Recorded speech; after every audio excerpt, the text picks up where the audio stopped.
अस्सलामुअलैकुम नाज़रीन, पल पल न्यूज के न्यूज रूम से मैं हूं आपके साथ नदीम अकरम। दोस्तों, आज यमन द्वारा जो कदम उठाया गया उससे यकीनन खलबली मच चुकी है, जहां तमाम देशों की प्रतिक्रियाएं जो हैं इस पर आना शुरू हो गई और कई खाड़ी देश भी इसमें कूदे कि यमन ने इजराइल के जहाज को कब्जा करके गलत किया। पर कुछ रिपोर्टें सामने आई कि यह जहाज इजराइल का नहीं है, बल्कि इजराइल के जो सबसे अरबपति इंसान है उसका यह जहाज है। तो वहीं दूसरी तस्वीर सामने आई कि यह जहाज तो इजराइल का है ही नहीं, यह जहाज तो ब्रिटिश हुकूमत का है जो इजराइल से भारत की तरफ जा रहा था। ये तमाम बातें जो हैं वो लगातार सामने आती रही और अब ये तस्वीर क्लियर हो चुकी है कि जो कदम मजलूम फिलिस्तीनियों के लिए जो लगातार नरसंहार इजराइल गाजा के अंदर कर रहा है, उसके लिए यमन ने एक बेहतरीन नजीर पेश कर दी है। और जो लोग मुखालफत कर रहे हैं और जो खाड़ी देश भी इसमें कूदे हैं कि यमन को यह नहीं करना चाहिए था, यह यमन ने गलत किया, तो यमन के अंसारुल्लाह ग्रुप के तमाम नेताओं का यह बयान सामने आ गया है कि हमें यह नहीं करना चाहिए था, हमें वो नहीं करना चाहिए था कहने वाले हम कम से कम मजलूम फिलिस्तीनियों के हक में कोई कदम तो उठा रहे हैं। आप लोगों की तरह नाच गाना तो अपने देशों में नहीं कर रहे, और वो भी उस वक्त तो बिल्कुल नहीं कर रहे जब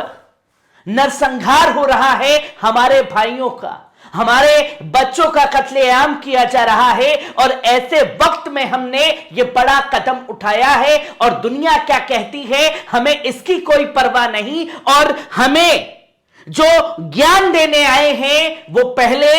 इजराइल क्या कुछ कर रहा है गाजा में उसके बारे में मुंह खोले,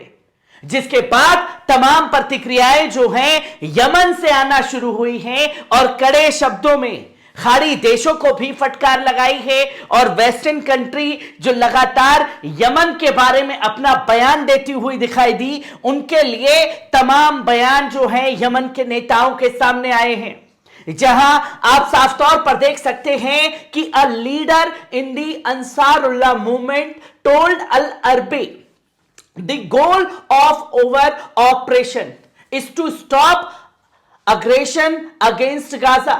We seize an Israel on ship and we have more painful strike against the enemy, and we do not care about the international reaction. Where is the international community regarding what is happening in Palestine and Yemen? जहां साफ तौर पर उनके द्वारा कहा जा रहा है कि ये जो इजराइल का शिप था, इसके लिए दुनिया हमें क्या कह रही है उसकी हमें कोई परवाह नहीं है। और जो लोग हमें कह रहे हैं कि यमन ने गलत किया है, वो लोग फिलिस्तीन के मामले पर कहा है जो इंटरनेशनल कम्युनिटी बड़े बड़े संगठन बने हुए हैं। यह साफ तौर पर मैसेज अंसारुल्लाह की तरफ से दिया गया और बोल दिया गया है कि हमारे पास दुश्मन को दर्द देने के लिए इससे कहीं ज्यादा दर्दनाक कदम उठाने के लिए हम तैयार हैं, जिसे एक ही कदम से वो तिलमिला चुके हैं। जहां urgent leader of the Yemeni Ansarullah movement Mohammed Al Bukhaiti, जहां पहले मैंने आपको बताया कि अंसारुल्लाह ग्रुप के जो अल अरबी जो कि पूरा स्टेटमेंट उनका सामने आया, तो अब अल बुखाती का बयान सामने आया, जहां उन्होंने साफ तौर पर कहा कि the Israeli and American enemy thought that the could or gives us the wisdom, so we move the battle to the sea, and the Israel and American must reconsider their collections, we will respond to with Israel aggression continue. और अगर ये नहीं रुकता है तो हम लाल सागर में और तेजी से हमले करने के लिए इजराइल के ऊपर तैयार रहेंगे। and what we have lost in our international affairs is greater than what we will lose if Yemen entered into a direct war with the Israel enemy. और हमें परवाह नहीं है कि इंटरनेशनल कम्युनिटी क्या कहती है हमारे बारे में, और हमें सिर्फ यह पता है कि इजराइल से अगर हम साफ तौर पर भिड़े तो यकीनन हम इजराइल को बड़ी क्षति पहुंचा सकते हैं। और यह सिर्फ आज के कदम जो उठाए गए यमन की तरफ से उसके बारे में बात सामने आई है, तो वही इसके ऊपर साफ तौर पर दी मोहम्मद अल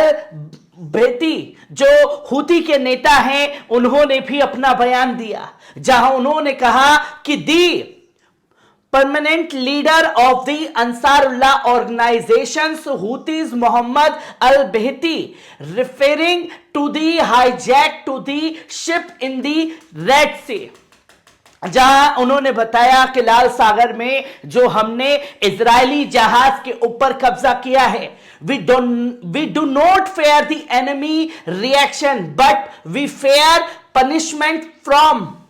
Allah if do not support Gaza. हमें नहीं परवाह के हमारा दुश्मन हमारे बारे में क्या सोचेगा या हमारा दुश्मन हमारे ऊपर किस तरीके से हमले करेगा या हमें क्या सजा देगा। बस हमें इतना पता है कि दुश्मन हमें सजा दे या ना दे, पर हमारा जो अल्लाह है वो हमें सजा देगा और सवाल पूछेगा कि जब गाजा में इस तरीके से नरसंहार हो रहा था तुम्हारे भाइयों के ऊपर तो तुमने क्या किया। हमें दुश्मन की पनिशमेंट का डर नहीं है, हमें सिर्फ डर है तो अपनी अल्लाह की पनिशमेंट का, जिसका जवाब हमें देना पड़ेगा। और जो भी हम कदम उठा सकते हैं वो लगातार इजराइल के खिलाफ हम उठाते रहेंगे। जहां आप देखें कि statement issued by the Yemeni arm force, जो कि साफ तौर पर उन्होंने बताया कि in the implementations of the directive of the leader of the revolutions mister commander Abdul Malik Al Badr Al Din Al Houthi, may God protect him, and in response the demands of our great Yemeni people and all the free people of the nation and based a religious humanitarian moral responsibility towards the oppressed Palestinian। हमारी moral duty है और हम इंसानियत का पाठ दुनिया भर में पढ़ा रहे हैं, और हम क्या कर रहे हैं उस इंसानियत को बचाने के लिए, यह तमाम अरब देशों से भी सवाल पूछा गया है। और साफ तौर पर नेताओं ने कहा है कि जो आज हमें कसूरवार ठहरा रहे हैं वो इजराइल के मामले पर क्यों चुप है, और साफ तौर पर कहा कि हम जो भी कदम उठा रहे हैं अपने फिलिस्तीन भाइयों के हक में उठा रहे हैं। और यकीनन कुछ लोग लगातार ये बातें कहते हुए दिखाई दे रहे हैं कि नदीम भाई ये बताइए कि यमन के हमले से क्या फर्क पड़ रहा है। पर उन लोगों से भी सीधा सवाल कि आप लोग ये बताइए कि हाथ पर हाथ धरे बैठे रहने से, 4-5 लोगों को और 57 मुस्लिम देशों को एक साथ बैठा करके निंदा पेश कर देने से और तो और धमकी देने से, चेतावनी देने से, तो बेहतर है कि जो यमन कदम उठा रहा है वही कदम उठाए जाए। और अगर यह भी कदम नहीं उठाए जा सकते तो आप मजलूम फिलिस्तीनियों के हक में सिर्फ एक कदम उठा सकते थे कि 57 के 57 मुस्लिम देश एक साथ इजराइल का बायकॉट कर देते तो इजराइल क्या, इजराइल का पाप भी घुटने पर आ जाता। और यही आईना जो है यमन की तरफ से दिखाया गया है तमाम लोगों को। हर एक तस्वीर, हर एक पहलू को आपके साथ साझा करता रहूंगा। दीजिए इजाजत, शुक्रिया।